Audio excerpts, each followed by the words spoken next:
The World Sport here on the BBC World Service, where it's 23 minutes past the hour. The Maccabiah Games, known as the Jewish Olympics, are taking place in Israel. The contest, which takes place every 4 years, brings together Jewish competitors from around the world. This year, 9,000 players from more than 70 countries are taking part in an event that's as much about Jewish identity as it is about sport. From Israel, our correspondent Bethany Bell reports. The host country brings the largest Maccabiah delegation of all time. The Jewish Olympics underway in Israel. Athletes have come from around the world to take part in the Maccabiah Games. This year, for the first time, a Cuban delegation is taking part, even though Cuba doesn't have diplomatic relations with Israel. Rafael Gonzalez, who's competing in archery, says he's aiming high. For me, it's so proud to be here in Israel. It's the first time Cuba participating in the Maccabiah. It's very exciting. It's the best for us as athletes, as Jew athletes.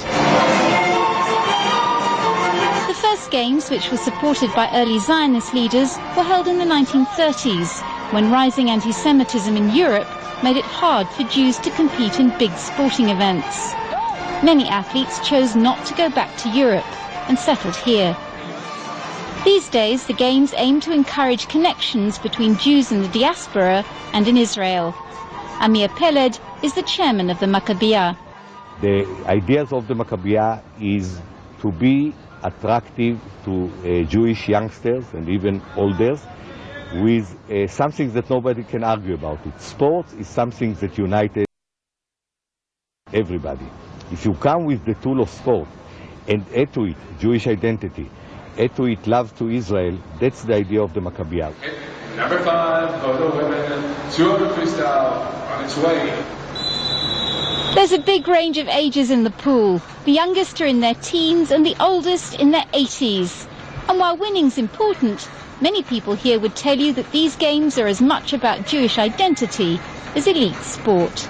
David, a master swimmer from South Africa, says it's one big Jewish reunion. It's just fantastic as a Jewish athlete to meet other Jewish athletes from around the world, and I think it's 75% social and 25% sport when you're a master swimmer, probably the other way around when you're a good swimmer.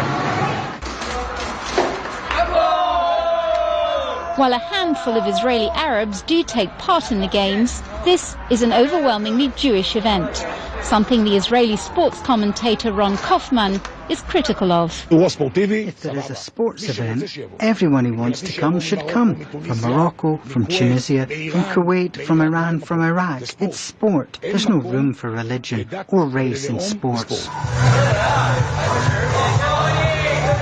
Young couples dancing in a recreation area. Another sign that sport isn't the only thing on people's minds here. Amir Peled says dating and matchmaking are also on the agenda. Thousands of people together, and you meet Israelis, and you meet between themselves, even if they are coming from the same country or are coming from different countries. And by the end of the day, they strengthen their Jewish identity, and out of it you have dates, and or out of it you have marriages. I can be only happy about it.